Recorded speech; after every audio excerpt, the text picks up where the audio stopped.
आप सभी को मेरा प्रणाम। कथा कहानी चैनल में आपका हार्दिक स्वागत है। आज हम ऋषि पंचमी व्रत की कथा सुनेंगे। यह भाद्रपद शुक्ल पक्ष की पंचमी को आता है। कथा प्रारंभ। एक बार शुतासु ने ब्रह्मा जी से कहा, हे पितामह, कृपा कर मुझे नारी जाति के उद्धार एवं सर्व सुखों को देने वाला कोई उपाय समझाइए। तब ब्रह्मा जी बोले, हे राजन, मैं आज तुम्हें नारी जाति के उद्धारक, समस्त पापों को नष्ट कर मनवांछित फल देने वाले व्रत के संबंध में बताता हूँ। भाद्रपद शुक्ल पक्ष की पंचमी के दिन संपूर्ण विधि विधान से जो नारी इस व्रत को करती है उसको अभीष्ट फल प्राप्त होता है। इस विषय में मैं तुमको एक अत्यंत पुरातन कथा कहता हूँ, उसे ध्यान देकर सुनो। विदर्भ देश में एक अत्यंत सदाचारी धर्मध्वज ब्राह्मण रहता था। उसकी स्त्री अत्यंत पतिव्रता, सुशील एवं दानी स्वभाव की थी तथा उसका नाम भी सुशीला था। उसके एक पुत्र एवं एक पुत्री पैदा हुए थे। पुत्र का नाम सुविभूषण था। उसने चारों वेदों का सांगोपांग अध्ययन किया था। कन्या का समय अनुसार अच्छे कुल में संबंध कर दिया था, किंतु दुर्भाग्य की वह विधवा हो गई। वह अपने सतीत्व के रक्षार्थ अपने पिता के घर में रहने लगी। वह सहपरिवार गंगा तट पर कुटी बनाकर ब्राह्मण बालकों को विद्या अध्ययन कराने लगे। एक दिवस माता पिता की सेवा करके कन्या शिलाखंड पर शयन कर गई।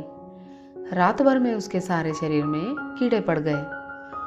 सुबह जब ब्राह्मण के कुछ शिष्यों ने उस कन्या को इस दशा में देखा तो उसकी माता सुशीला को सूचित किया गया कि माता चलकर गुरुपुत्री को देखिए।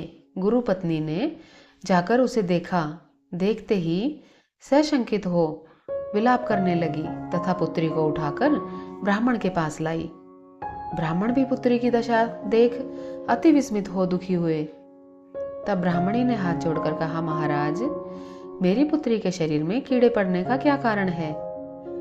तब ब्राह्मण ने ध्यान लगाकर बताया, हे सुप्रिय, इस कन्या का अब से 7 जन्म पूर्व का हाल बताता हूँ, सो सुनो।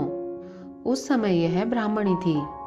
तब रजस्वला होते हुए भी घर के तमाम बर्तन, भोजन सामग्री छू लेती थी। ऋषि पंचमी को भी अपमानजनक दृष्टि से देखा करती थी। उसी दोष के कारण पुत्री के शरीर में कीड़े उत्पन्न हुए हैं, क्योंकि रजो धर्म वाली नारी को पहले दिन चांडालिनी, दूसरे दिन ब्रह्मघातिनी, तीसरे दिन धोबिन के समान शास्त्रों में माना गया है। तुम्हारी कन्या ने ऋषि पंचमी व्रत के दर्शन अपमान के साथ किए। इससे ब्राह्मण कुल में जन्म पाकर भी दोष मुक्त न हुई।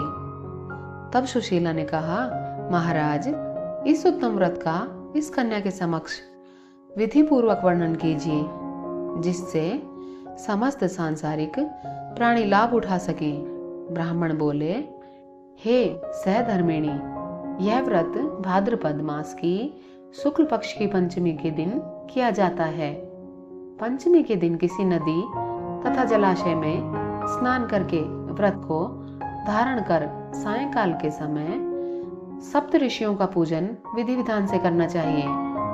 भूमि को गौ के गोबर से लीपकर शुद्ध करना चाहिए। वहां अष्टदल कमल बनाकर नीचे सप्तर्षियों की स्थापना कर प्रार्थना करें। महर्षि कश्यप, अत्रि, भरद्वाज, विश्वामित्र, गौतम, जमदग्नि, वशिष्ठ महर्षियों की स्थापना कर आचमन स्नान, चंदन, फल, फूल, दीप, नैवेद्य आदि से पूजन कर व्रत की सफलता की कामना करनी चाहिए। इस व्रत को करके उद्यापन भी विधि पूर्वक करना चाहिए। चतुर्थी के दिन एक बार भोजन करके पंचमी के दिन व्रत आरंभ करें।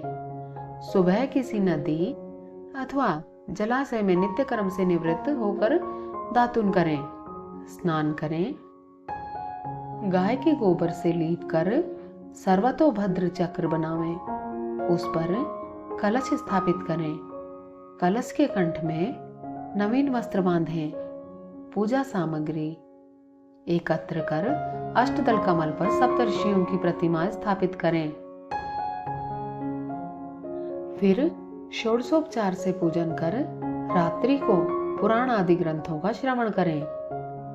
विशेषकर शिव पुराण अति उपयोगी है। प्रातः सत्कर्मी ब्राह्मण को भोजन एवं दक्षिणा आदि देकर संतुष्ट करें। इस प्रकार व्रत करें तथा इस व्रत का उद्यापन करना भी अति उत्तम है। व्रतोद्यापन से नारी रूप लावण्य को प्राप्त कर सौभाग्यवती होती है एवं जीवन में धन संतान आदि का सर्व सुख भोग कर अंत में सुंदर आज्ञाकारी एवं दीर्घायु वाले पुत्र उत्पन्न होते हैं। जीवन में किसी भी प्रकार कष्ट पास नहीं आता है। यह हमने ऋषि पंचमी की कथा सुनी। ऋषि पंचमी व्रत की आप सभी को बहुत बहुत शुभकामनाएं। हमारी कथा कहानियां सुनने के लिए आपका बहुत बहुत आभार।